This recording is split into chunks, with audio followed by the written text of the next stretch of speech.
അടുത്ത ദിവസം രാവിലെ ഡ്രഗ് എൻഫോഴ്സ്മെന്റ് ആസ്ഥാനത്ത് ഒരു മീറ്റിംഗ് നടക്കുകയാണ്. തന്റെ സഹപ്രവർത്തകർക്ക് മുന്നിൽ ടൂക്കോയുടെ ഒരു ഫോട്ടോ കാണിച്ചുകൊണ്ട് ഹാങ്ക് കാര്യങ്ങൾ വിശദീകരിച്ചു തുടങ്ങി. ഇതാണ് ടൂക്കോ. ഇന്ന് രാവിലെ നമ്മൾ അവന്റെ താവളം റെയ്ഡ് ചെയ്യുകയും അവന്റെ ഗ്യാങ്ങിലെ പ്രധാനപ്പെട്ട പല ആളുകളെയും പിടികൂടുകയും ചെയ്തു. പക്ഷെ നമ്മൾ വരുന്നത് മുൻകൂട്ടി അറിഞ്ഞ അവൻ അവിടെ നിന്നും സമർത്ഥമായി രക്ഷപ്പെട്ടു. തുടർന്ന് ടൂക്കോയുടെ പഴയകാല കുറ്റകൃത്യങ്ങളെക്കുറിച്ച് എല്ലാവർക്കും അറിവ് നൽകുന്ന ഹാങ്ക് നേരത്തെ കാണാതായ ക്രേസി എയ്റ്റിന്റെ തിരോധാനത്തിന് പിന്നിലും ടൂക്കോ തന്നെയാവാനാണ് സാധ്യതയെന്നും അതിന്റെ പേരിൽ മുൻപ് അവനെ ചോദ്യം ചെയ്തിരുന്നെങ്കിലും തെളിവില്ലാത്തത് കാരണം അവനെ വെറുതെ വിടേണ്ടി വന്നതാണെന്നും ഹാങ്ക് അവരോട് പറഞ്ഞു. മാത്രമല്ല ടൂക്കോയ്ക്ക് മെക്സിക്കൻ ഡ്രഗ് കാർട്ടലുകളുമായി നേരിട്ട് ബന്ധമുണ്ടെന്നും മെക്സിക്കോയിൽ നടക്കുന്നതുപോലെയുള്ള മയക്കുമരുന്ന് വ്യാപാരവും കൊലപാതകങ്ങളും നമ്മുടെ നഗരത്തിൽ ഉണ്ടാകാൻ ഒരിക്കലും നമ്മൾ സമ്മതിക്കരുതെന്നും ഹാങ്ക് എല്ലാവർക്കും മുന്നറിയിപ്പ് നൽകി. എന്നാൽ ഇത്തവണ ടൂക്കോയെ പിടികൂടാൻ വ്യക്തമായ തെളിവ് അവർക്ക് ലഭിച്ചിരുന്നു. വാൾട്ടും ജെസ്സിയും ടൂക്കോയെ കണ്ട ആ പഴയ യാർഡിൽ നിന്നും ടൂക്കോയുടെ കൂട്ടാളിയായ നോഡോസിന്റെയും ഗോൺസോയുടെയും മൃതദേഹങ്ങൾ പോലീസിന് ലഭിച്ചപ്പോൾ അതിൽ നിന്നും ടൂക്കോയുടെ ഫിംഗർ പ്രിന്റ് പോലീസിന് ലഭിച്ചിരുന്നു. നോഡോസിനെ ഒരു പക്ഷേ ടൂക്കോ കൊന്നതായിരിക്കാം. എന്നാൽ ഗോൺസോയുടെ മരണം ഒരു അപകടമായിരുന്നു. നോഡോസിന്റെ ശവം ഒളിപ്പിക്കാനോ അല്ലെങ്കിൽ അവിടെ നിന്ന് മാറ്റാനോ ശ്രമിക്കുന്നതിനിടയിൽ മുകളിലുണ്ടായിരുന്ന ഒരു പഴയ കാർ ഗോൺസോയുടെ കൈയിലേക്ക് വീഴുകയും അവന്റെ കൈ പൂർണ്ണമായും അറ്റുപോവുകയുമാണ് ഉണ്ടായത്. പരിക്കേറ്റ ഗോൺസോ ചോര വാർന്നാണ് മരിച്ചത്. വാൾട്ടും ജെസ്സിയും ധരിച്ച പോലെ ഗോൺസോയുടെ മരണത്തിന് പിന്നിൽ ടൂക്കോ ആയിരുന്നില്ല. എത്രയും പെട്ടെന്ന് ടൂക്കോയെ കണ്ടെത്താനുള്ള നിർദ്ദേശം എല്ലാവർക്കും നൽകിയ ശേഷം ഹാങ്ക് തൽക്കാലം തന്റെ ജോലി സുഹൃത്തായ ഗോമസിനെ ഏൽപ്പിച്ച് വീട്ടിലേക്ക് പോകാനൊരുങ്ങി. കാരണം തലേ ദിവസം രാത്രി മുതൽ വാൾട്ടിനെ കാണാനില്ലാത്തതുകൊണ്ട് സ്കൈലറും കുടുംബവും വിഷമത്തിലാണെന്നും താൻ അവരുടെ അടുത്തേക്ക് പോവുകയാണെന്നും ഹാങ്ക് ഗോമസിനോട് പറഞ്ഞു. വാൾട്ടിന്റെ വീട്ടിലെത്തിയ ഹാങ്ക് വാൾട്ടിന്റെ കാറും മറ്റും പരിശോധിച്ച ശേഷം നേരെ അകത്തേക്ക് കയറി. അവിടെ ഹാങ്കിന്റെ സുഹൃത്തും പോലീസുമായ ടിം എന്ന ഉദ്യോഗസ്ഥൻ വാൾട്ടിന്റെ തിരോധാനത്തെക്കുറിച്ചുള്ള കൂടുതൽ വിവരങ്ങൾ ഭാര്യയോട് ചോദിക്കുകയാണ്. സ്കൈലർ വാൾട്ടിന്റെ ഏറ്റവും പുതിയ ഒരു ഫോട്ടോയും ഉയരവും പ്രായവും ഭാരവും എന്നുവേണ്ട എല്ലാ വിവരങ്ങളും അയാൾക്ക് നൽകി. വാൾട്ട് കഴിക്കുന്ന മരുന്നുകളുടെ ലിസ്റ്റ് സ്കൈലർ നേരത്തെ തന്നെ എഴുതി വെച്ചിരുന്നു. അത് അവൾ ഉദ്യോഗസ്ഥന് കൈമാറി. ഈ മരുന്നുകൾ ഒരുമിച്ച് കഴിക്കുന്നതുകൊണ്ട് എന്തെങ്കിലും പാർശ്വഫലങ്ങൾ ഉണ്ടാകുമോ എന്ന് ടിം ചോദിച്ചപ്പോൾ താൻ ഡോക്ടറുമായി സംസാരിച്ചെന്നും അങ്ങനെയൊരു പ്രശ്നവുമില്ലെന്നും സ്കൈലർ ഉറപ്പിച്ചു പറഞ്ഞു. വാൾട്ടിന് മറ്റെന്തെങ്കിലും മാനസിക വിഷമങ്ങൾ ഉണ്ടായിരുന്നോ എന്ന ചോദ്യത്തിന് അവൻ കുറച്ചു ദിവസങ്ങളായി ആരോടും അധികം സംസാരിക്കാറില്ലെന്നും ഇന്നലെ രാത്രി വീട്ടിൽ വരുമ്പോൾ അവൻ വല്ലാതെ അസ്വസ്ഥനായിരുന്നുവെന്നും സ്കൈലർ പറഞ്ഞു. എന്നാൽ തനിക്ക് ചില പ്രശ്നങ്ങളുണ്ടെന്നും അതെല്ലാം താൻ പറയാമെന്നും വാൾട്ട് പറയുകയും അപ്പോഴേക്കും ഒരു ഫോൺ കോൾ വന്നതിന് പിന്നാലെ പുറത്തേക്ക് പോയ വാൾട്ട് പിന്നെ തിരികെ വന്നിട്ടില്ലെന്നും അവൾ പറഞ്ഞു. ആ ഫോൺ കോൾ വാൾട്ടിനെ കണ്ടുപിടിക്കാൻ സഹായിക്കുന്ന ഒരു പ്രധാന തെളിവാകില്ലേ എന്ന് ചോദിക്കുന്ന സ്കൈലർ വാൾട്ടിന്റെ ക്രെഡിറ്റ് കാർഡുകൾ പരിശോധിച്ചതിൽ പുതിയ ഇടപാടുകളൊന്നും നടന്നിട്ടില്ലെന്നും അടുത്തുള്ള എല്ലാ ഹോസ്പിറ്റലുകളിലും പോലീസ് സ്റ്റേഷനുകളിലും താൻ വിളിച്ചന്വേഷിച്ചു കഴിഞ്ഞെന്നും പറഞ്ഞു. ഇത്രയും വിവരങ്ങൾ വെച്ച് പെട്ടെന്ന് തന്നെ വാൾട്ടിനെ കണ്ടെത്താമെന്ന് ഹാങ്കും ടിമ്മും അവളെ ആശ്വസിപ്പിച്ചു. പുറത്തേക്കിറങ്ങിയ ഹാങ്ക് ടിമ്മിനോട് ആ ഫോൺ കോളിന്റെ കാര്യം താൻ അന്വേഷിച്ചുവെന്നും അങ്ങനെയൊരു കോൾ വാൾട്ടിന്റെ നമ്പറിലേക്ക് വന്നിട്ടില്ല എന്നും ഹാങ്ക് ഉറപ്പിച്ചു പറഞ്ഞു. അതിനർത്ഥം വാൾട്ടിന് രഹസ്യമായി ഉപയോഗിക്കുന്ന മറ്റൊരു ഫോൺ ഉണ്ടെന്നും അതിലേക്കായിരിക്കാം കോൾ വന്നതെന്നും അവർ ഉറപ്പിച്ചു. അടുത്ത ദിവസം മുതൽ സ്കൈലറും കുടുംബവും വാൾട്ടിനെ കണ്ടെത്താൻ അവരുടെ ഭാഗത്തു നിന്നും ചില ശ്രമങ്ങൾ നടത്താൻ തുടങ്ങി. വാൾട്ടിന്റെ ഫോട്ടോ വെച്ച് കാണാനില്ല എന്ന പോസ്റ്റർ മകൻ വാൾട്ടർ ജൂനിയർ ഉണ്ടാക്കി. മേരിയും സ്കൈലറും നഗരത്തിലെ പ്രധാന കേന്ദ്രങ്ങളിലെല്ലാം പോസ്റ്റർ ഒട്ടിക്കാൻ ആരംഭിച്ചു. വാൾട്ട് സ്വന്തം ജീവൻ അപകടപ്പെടുത്തുന്ന ഒരാളല്ലെന്നും അവനെ പെട്ടെന്ന് തന്നെ കണ്ടെത്താൻ കഴിയുമെന്നും പറഞ്ഞ് മേരി സ്കൈലറിനെ ആശ്വസിപ്പിച്ചു. ഇതിനിടയിൽ താൻ ജ്വല്ലറിയിൽ നിന്നും ആഭരണം മോഷ്ടിച്ച് സമ്മാനം നൽകിയതിൽ തനിക്ക് പറ്റിയ തെറ്റിനെക്കുറിച്ച് മേരി സംസാരിക്കാൻ തുടങ്ങിയെങ്കിലും അതിനെക്കുറിച്ച് നമുക്ക് പിന്നീട് സംസാരിക്കാമെന്ന് പറഞ്ഞ് സ്കൈലർ ഒഴിഞ്ഞുമാറി. അതേസമയം നഗരത്തിൽ നിന്നും മാറി മെക്സിക്കോ ബോർഡറിനടുത്തുള്ള ഒരു മരുഭൂമിയിലേക്കാണ് ടൂക്കോ വാൾട്ടിനെയും ജെസ്സിയെയും കൊണ്ടുപോയത്. കാറിന്റെ ഡിക്കിക്കുള്ളിൽ നിന്നും അവരെ പുറത്തേക്ക് വലിച്ചിഴക്കുന്ന ടൂക്കോ അവിടെയുണ്ടായിരുന്ന പൊളിഞ്ഞു വീഴാറായ ഒരു വീട്ടിലേക്കാണ് അവരെ കൊണ്ടുപോയത്. ടൂക്കോയുടെ അമ്മാവനായ ഹെക്ടറും അവിടെ ഉണ്ടായിരുന്നു. ശാരീരികമായ ബുദ്ധിമുട്ടുകളുള്ള അയാൾക്ക് നടക്കാനോ സംസാരിക്കാനോ കഴിയില്ലായിരുന്നു. വീടിനുള്ളിൽ എത്തിയ ഉടനെ ടൂക്കോ വാൾട്ടിനോടും ജെസ്സിയോടും പോക്കറ്റിലുള്ള എല്ലാ സാധനങ്ങളും പുറത്തെടുക്കാൻ ആവശ്യപ്പെട്ടു. വാൾട്ടിന്റെ ID കാർഡ് എടുത്തു നോക്കിയ ടൂക്കോയ്ക്ക് അവന്റെ യഥാർത്ഥ പേര് ഹൈസൻബർഗ് എന്നല്ലെന്നും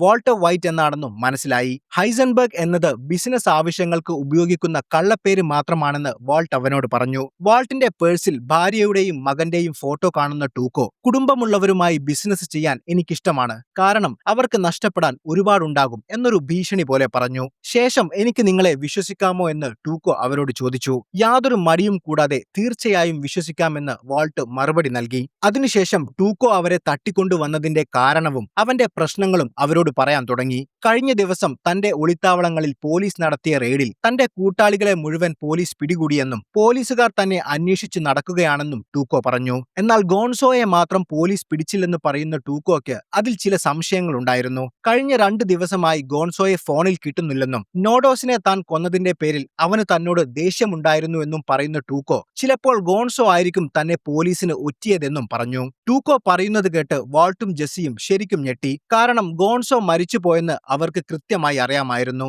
എന്നാൽ അതറിഞ്ഞ ഭാവം നടിക്കാതെ വാൾട്ടും ജെസ്സിയും ഗോൺസോ ചെയ്തത് ശരിയായില്ല എന്ന് സമ്മതിച്ചു. പോലീസുകാർ എല്ലാ സാങ്കേതിക വിദ്യകളും ഉപയോഗിച്ച് തന്നെ അന്വേഷിക്കുന്നുണ്ടെന്ന് അറിയാമായിരുന്ന ടൂക്കോയ്ക്ക് ആ മാനസിക സമ്മർദ്ദത്തിൽ നിന്നും രക്ഷപ്പെടാൻ മെത്ത് ആവശ്യമായിരുന്നു. അവൻ നേരത്തെ വാൾട്ടിന്റെ പോക്കറ്റിൽ നിന്നും ലഭിച്ച മെത്തെടുത്ത് വലിക്കാൻ തയ്യാറായി. ആ പാക്കറ്റിൽ തന്നെ ആയിരുന്നു അവർ നേരത്തെ റൈസിൻ എന്ന വിഷം കലർത്തിയിരുന്നത്. അവൻ അത് ഉപയോഗിച്ചാൽ കുറച്ച് സമയത്തിനകം മരിക്കും. ജെസ്സിയും വാൾട്ടും അവൻ അത് ഉപയോഗിക്കാൻ കാത്തുനിന്നു. എന്നാൽ അത് മണത്തു നോക്കുന്ന ടൂക്കോ അതിന് വല്ലാത്തൊരു ദുർഗന്ധമുണ്ടെന്ന് പറഞ്ഞപ്പോൾ ജെസ്സി അവനോട് ഇതൊരു പുതിയ പ്രൊഡക്റ്റ് ആണെന്നും ഒരു സീക്രട്ട് ഇൻഗ്രീഡിയന്റ് അടങ്ങിയ ആ സാധനം വലിച്ചാൽ ദിവസങ്ങളോളം അതിന്റെ കിക്ക് നിൽക്കുമെന്നും പറഞ്ഞു. എന്താണ് ആ സീക്രട്ട് ഇൻഗ്രീഡിയന്റ് എന്ന് ടൂക്കോ ചോദിച്ചപ്പോൾ അത് മുളകുപൊടിയാണെന്ന് ജെസ്സി പറഞ്ഞു. എന്നാൽ മുളകുപൊടി ചേർത്ത മെത്ത് ഒട്ടും ഇഷ്ടമില്ലാതിരുന്ന ടൂക്കോ തനിക്ക് ഈ സാധനം വേണ്ടെന്ന് പറഞ്ഞ് അത് മാറ്റിവെച്ചു. ശേഷം വാൾട്ട് ഉണ്ടാക്കുന്ന ബ്ലൂ മെത്താണ് മികച്ചതെന്നും പറഞ്ഞ് അത് വലിക്കാൻ ആരംഭിച്ചു. അതോടെ രക്ഷപ്പെടാനുള്ള ആ മാർഗവും വാൾട്ടിനും ജെസ്സിക്കും നഷ്ടമായി. തുടർന്ന് ടൂക്കോ തന്റെ യഥാർത്ഥ പ്ലാൻ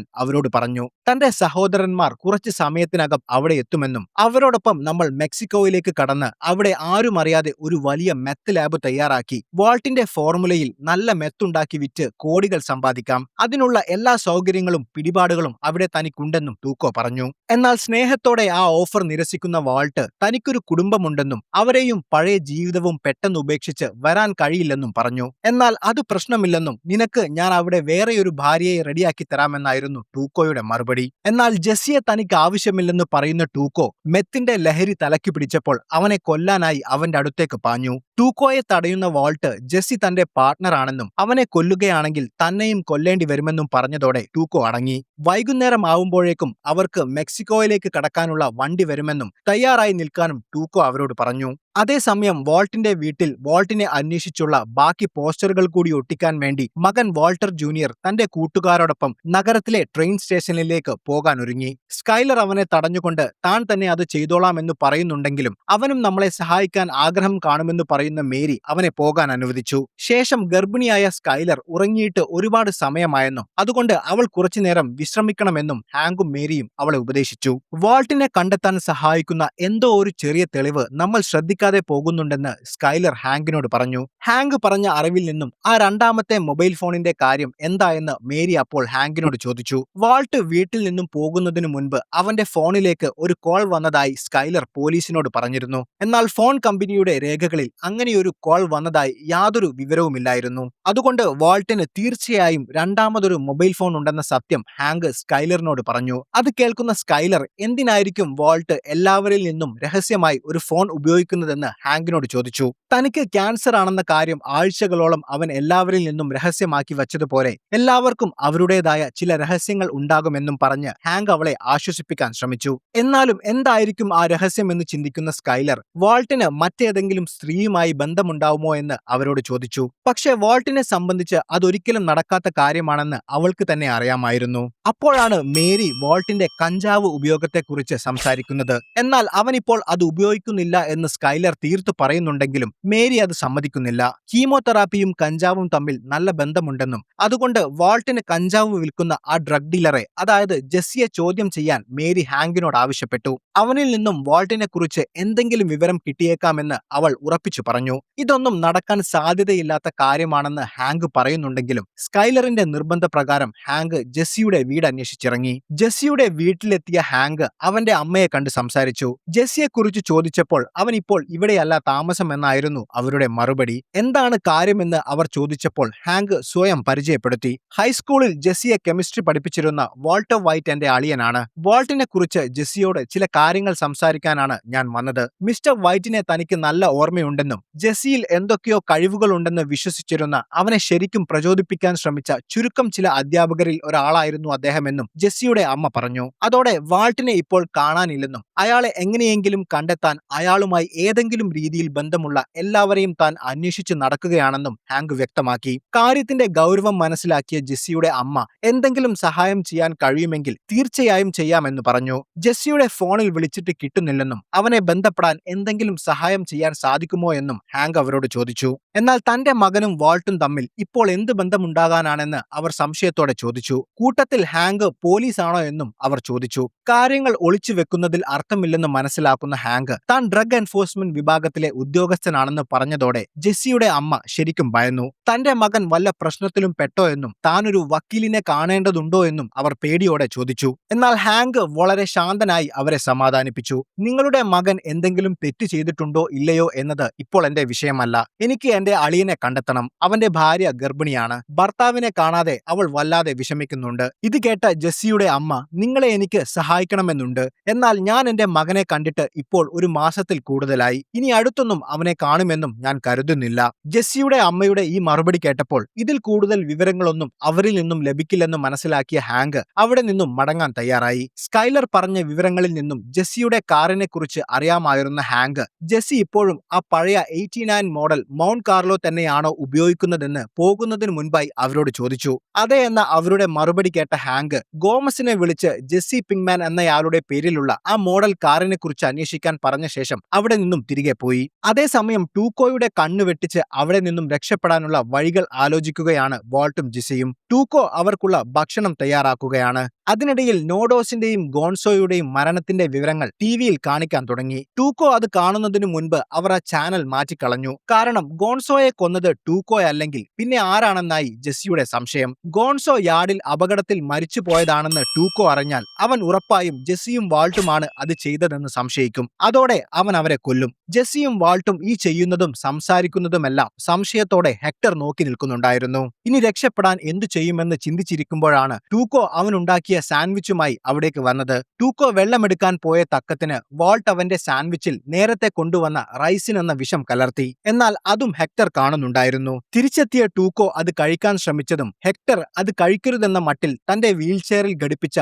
മണി മുഴക്കാൻ തുടങ്ങി. സംസാരിക്കാൻ കഴിയാത്ത ഹെക്ടർ ആശയവിനിമയം നടത്തിയിരുന്നത് ആ മണി ഉപയോഗിച്ചായിരുന്നു. എന്നാൽ ഹെക്ടർ തന്നെ കളിയാക്കുകയാണെന്ന് കരുതി ടൂക്കോ വീണ്ടും ഭക്ഷണം കഴിക്കാൻ ശ്രമിച്ചു. എന്നാൽ ഹെക്ടർ വീണ്ടും അത് തുടർന്നപ്പോൾ തന്റെ ഭക്ഷണം അവന് വേണമെന്നാണ് അവൻ പറയുന്നതെന്ന് കരുതി ടൂക്കോ അത് അവന് നൽകി. അടുത്ത നിമിഷം ഹെക്ടർ വിഷം കലർത്തിയ ആ സാൻഡ്വിച്ച് തട്ടി നിലത്തേക്കിട്ടു. ഇത് കണ്ട് ടൂക്കോ അവനോട് ദേഷ്യപ്പെട്ടു. അതിനുശേഷം ഹെക്ടർ വാൾട്ടിനെയും ജെസ്സിയെയും തന്നെ രൂക്ഷമായി നോക്കുന്നത് ടൂക്കോയുടെ ശ്രദ്ധയിൽപ്പെട്ടു. നിങ്ങൾക്ക് ഇവരെ ഇഷ്ടപ്പെട്ടില്ലേ എന്ന് ടൂക്കോ ഹെക്ടറിനോട് ചോദിച്ചപ്പോൾ അതെ എന്ന് അർത്ഥമാക്കുന്ന രീതിയിൽ ഹെക്ടർ ഒരു തവണ ബെല്ലടിച്ചു. ഇവർ നിങ്ങളെ എന്തെങ്കിലും ചെയ്തോ എന്ന ടൂക്കോയുടെ അടുത്ത ചോദ്യത്തിനും ഹെക്ടർ അതെ എന്ന രീതിയിൽ ബെല്ലടിച്ചു. വാൾട്ടും ജെസ്സിയും ഭയം കൊണ്ട് വിറയ്ക്കാൻ തുടങ്ങി. ഓർമ്മക്കുറവും മാനസിക പ്രശ്നങ്ങളും ഉള്ളതുകൊണ്ടാണ് ഹെക്ടർ അങ്ങനെ പറയുന്നതെന്ന് പറഞ്ഞൊഴിയാൻ വാൾട്ട് ശ്രമിച്ചു. ജെസ്സി ആകട്ടെ താൻ ടിവിയുടെ ചാനൽ മാറ്റിയതുകൊണ്ടാവാം അമ്മാവന് ദേഷ്യം വന്നതെന്ന ഒരു കള്ളക്കഥയും പറഞ്ഞു. എന്നാൽ ഹെക്ടർ ഇതല്ല സത്യമെന്ന് വീണ്ടും ബെല്ലടിച്ച് വ്യക്തമാക്കിയതോടെ ടൂക്കോയ്ക്ക് കാര്യങ്ങൾ മനസ്സിലായി. അവർ തന്നെ ചതിക്കാൻ ശ്രമിക്കുകയാണെന്ന് സംശയം തോന്നിയ ടൂക്കോ ജെസ്സിയെ വലിച്ചിഴച്ച് വീടിന് പുറത്തേക്ക് കൊണ്ടുപോയി. അവനെ മർദ്ദിച്ച ശേഷം ടൂക്കോ ജെസ്സിക്ക് നേരെ തോക്ക് ചൂണ്ടി. താൻ മരിക്കാൻ പോവുകയാണെന്ന് ഉറപ്പിച്ച ജെസ്സി ജീവന് വേണ്ടി കേണപേക്ഷിച്ചു.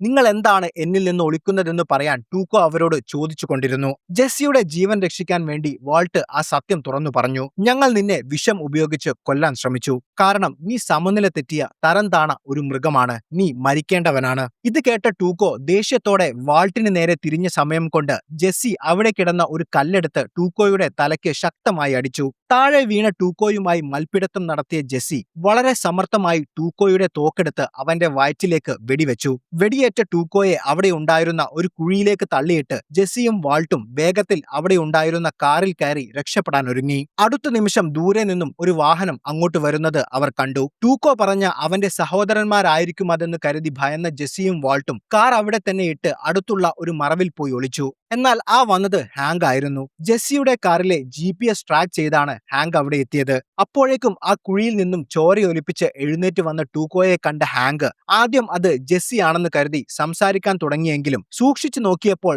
തങ്ങൾ അന്വേഷിക്കുന്ന കൊടും കുറ്റവാളിയായ ടൂക്കോ ആണതെന്ന് മനസ്സിലായ ഹാങ്ക് തന്റെ തോക്കെടുത്തു. കാറിൽ നിന്നും തന്റെ തോക്കെടുത്ത് ടൂക്കോയും ഹാങ്കിന് നേരെ വെടിവെക്കാൻ തുടങ്ങി. വലിയൊരു പോരാട്ടത്തിനൊടുവിൽ ഹാങ്ക് ടൂക്കോയെ വെടിവെച്ചു കൊന്നു. ഇതെല്ലാം കണ്ട് ഭയന്ന് വിറച്ചു നിൽക്കുന്ന വാൾട്ടും ജെസ്സിയും ഹാങ്ക് കാണാതെ അവിടെ നിന്നും അടുത്തുള്ള മരുഭൂമിയിലേക്ക് ഓടി രക്ഷപ്പെട്ടു.